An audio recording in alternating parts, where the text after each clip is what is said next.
تاریخ کی 7 بدبخت ترین عورتیں۔ دنیا میں 7 ایسی بدبخت عورتیں گزری ہیں کہ جن کو اللہ پاک نے قرآن میں گناہ گار بتایا۔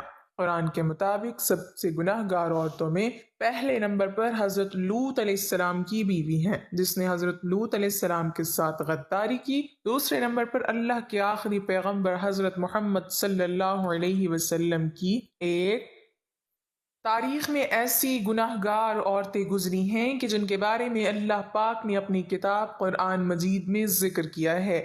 یہ عورتیں نہ صرف انسانوں کی گمراہی کا باعث بنی بلکہ بعض تو اللہ کے پیارے انبیاء کرام کو بھی قتل کرانے میں پیش رہیں۔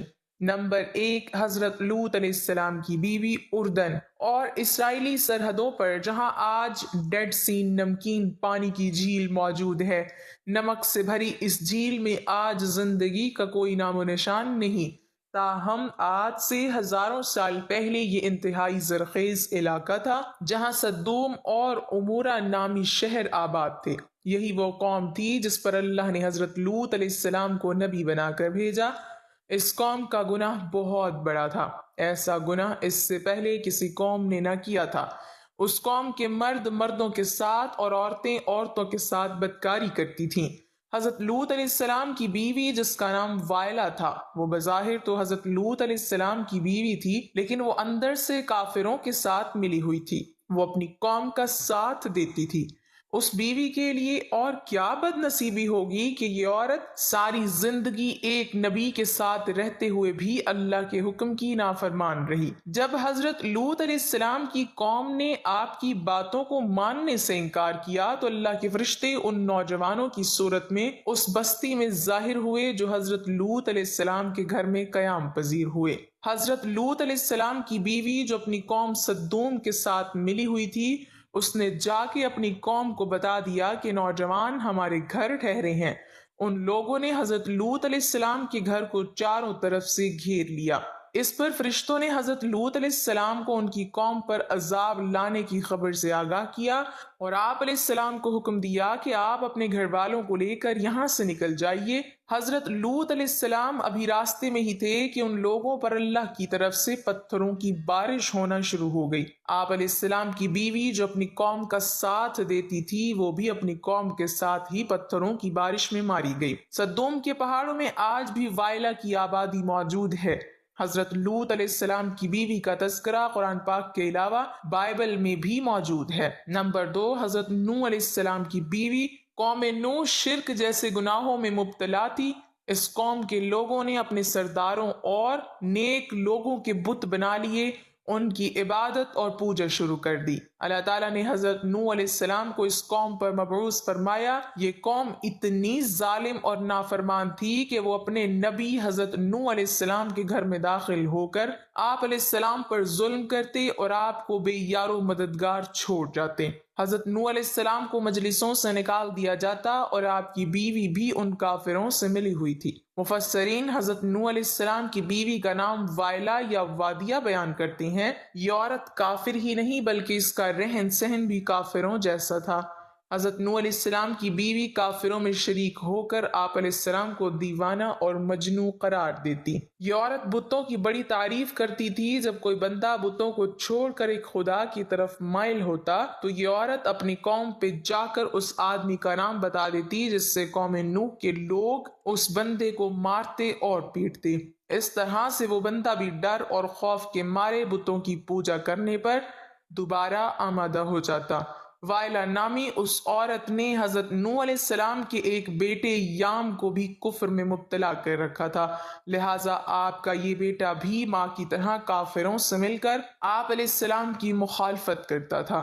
اللہ تعالیٰ نے اس عورت کی بدبختی قرآن پاک میں بیان کی ہے اور اس کی تفسیر احوال بائبل میں بھی درج ہے۔ جب اللہ پاک نے حضرت نوح علیہ السلام کی قوم پر سیلاب کا عذاب نازل کیا تو آپ علیہ السلام کی بیوی اور نافرمان بیٹا بھی اس قوم کے ساتھ برباد ہو گئے۔ نمبر 3، دلائلہ۔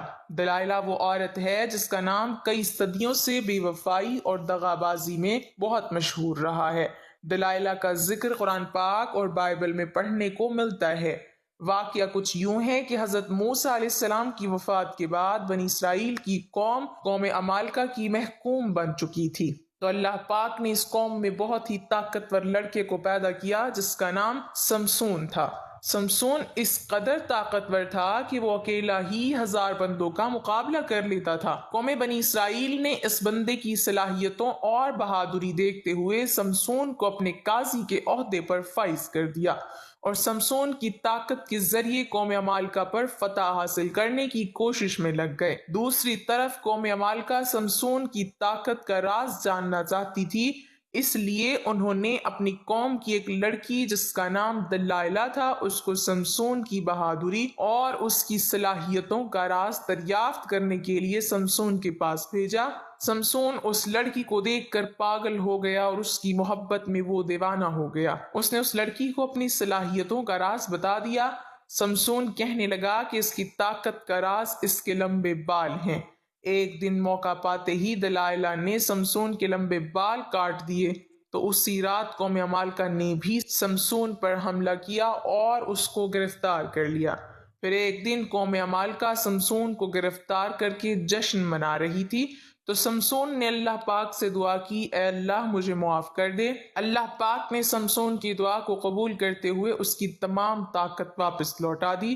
جس ستون کے ساتھ سمسون کو باندھا گیا تھا، سمسون نے اس ستون کو اپنی طاقتوں سے کھینچا تو سارے کا سارا محل زمین بوس ہو گیا، جس کے نتیجے میں دلائلہ اور قوم عمالقہ کی بے شمار لوگ موت کے گھاٹ اتر گئے۔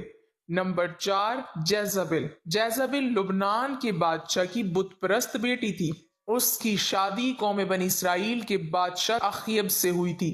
جیزبل نے نہ صرف اخیب کو بت کی پوجا پر لگایا بلکہ تمام ریاست میں ایک خدا کو ماننے کی بجائے بے شمار بت بنا دیے گئے تاکہ لوگ ان بتوں کی پوجا کرتے ہوئے گمراہی سے باہر ہی نہ نکلیں۔ ایک دن قوم کے نیک بندے یرمیہ علیہ السلام نے جیزبل اور اس کے شوہر کو کہا کہ تم سب لوگ بتوں کی پوجا کرنے کی بجائے ایک خدا کی عبادت کیا کرو، اسی میں تمہاری بھلائی ہے۔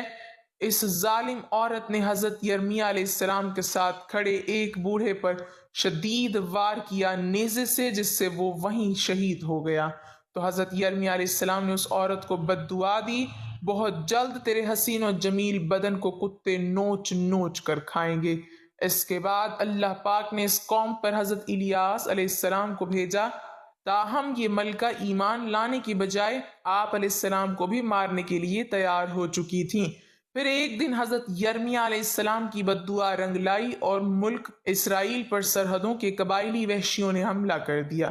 ان لوگوں نے ملکہ جیزبل کو زخمی حالت میں سڑک پر پھینک دیا، یہاں تک کہ بہت سے جنگلی کتے جیزبل کے ارد گرد جمع ہو گئے۔ کتوں نے اس لاش کو نوچ نوچ کر کھایا۔ نمبر 5، عطالیہ حضرت الیاس علیہ السلام کے دور سے تعلق رکھنے والی جیزبل نامی ملکہ کی بیٹی تھی جس کا نام عطالیہ تھا۔ یہ لڑکی بھی اپنی ماں کی طرح بہت حسین اور جمیل تھی، یہ بھی کافر تھی۔ اس کی شادی یہودا کے بادشاہ یہورام سے ہو چکی تھی۔ اس قوم میں بھی ہر جگہ بتوں کی عبادت ہونے لگی۔ اس قوم پر بھی وحشی لوگوں نے حملہ کیا، جس وجہ سے وحشیوں نے یہورام کو بھی قتل کیا، لیکن یہ بادشاہ ایک غار میں چھپ گیا، جس وجہ سے اس غار میں اس بادشاہ کی موت ہو گئی۔ جب وحشی ملکہ عطالیہ اور اس کی بیٹی اغزالیہ کو اپنے ساتھ ہی لے گئے، ان ماں بیٹیوں کو بہت زیادہ ذلیل و رسوا کرنے کے بعد دونوں کو آزاد کیا۔ اس کے بعد عطالیہ نے بتوں کی عبادت سے پوجا کر کے حضرت موسیٰ علیہ السلام کے مذہب پر ایمان لے آئی، لیکن اس تبدیلی کو سال بھی نہ گزرا تھا کہ عطالیہ پھر کفرانہ کاموں کی طرف لوٹ گئی۔ اس کی بیٹی کے قتل کے بعد ملکہ عطالیہ کو ہی سلطنت یہودا کا تاج پہنا دیا گیا۔ اس نے اپنی دولت کے نشے میں آ کر اپنے پوتوں کو قتل کروایا، پھر اپنی رعایا پر بھی ظلم و ستم کرنے لگی، تاہم اس کا ایک پوتا جو اس سے جان بچانے میں کامیاب ہو گیا تھا، یہودا کے لوگوں نے اسے اپنا بادشاہ بنا لیا۔ یہ ملکہ عطالیہ اپنے محل کے باہر اپنی ہی قوم کے ہاتھ بہت ہی ذلیل و رسوا ہو کر مر گئی۔ اطالیہ کا ذکر بھی بائبل میں تفصیل کے ساتھ موجود ہے۔ Number 6، Herodias. ناظرین گرامی، ہیروڈیاس کو اگر تاریخ انسانی کی سب سے گناہ گار عورت کہا جائے تو غلط نہ ہوگا، کیونکہ یہ عورت حضرت یحییٰ علیہ السلام کے قتل کی ذمہ دار ہے۔ یہ حضرت عیسیٰ علیہ السلام کی پیدائش سے چند برس پہلے کی بات ہے کہ ہیروڈیاس ایک غریب اور حسین و جمیل لڑکی تھی۔ فلسطین کے خاندان کی بہو بن گئی۔ ابتدا میں اس کی شادی شہنشاہ کے دوسرے بیٹے ہیروڈ سے ہو گئی اور اسی ہیروڈیاس کے گھر ایک لڑکی پیدا ہوئی۔ تاہم جب وراثت کی تقسیم کے بعد ہیروڈیاس نے دیکھا کہ سب سے زیادہ طاقتور تو فلپ کے بھائی اینٹی پاس کے پاس ہے، تو اس نے بھی اپنے شوہر کو چھوڑ کر اینٹی پاس سے شادی کر لی۔ انہی دنوں اللہ کے پیارے نبی حضرت یحییٰ علیہ السلام، جنہیں اہل کتاب یوحنا کے نام سے پکارتے ہیں، وہ لوگوں کو درس و تدریس دینے لگے۔ ہیروڈیاس کو آپ کی دینی باتیں پسند نہ تھیں، جس کی وجہ سے اس نے حضرت یحییٰ علیہ السلام کو گرفتار کروایا۔ ہیروڈیاس نے کافی بار کوشش کی کہ وہ اپنے شوہر اینٹیپاس سے آپ علیہ السلام کے قتل کے احکامات جاری کروا دے، تاہم اینٹیپاس ایسا نہ کر سکا۔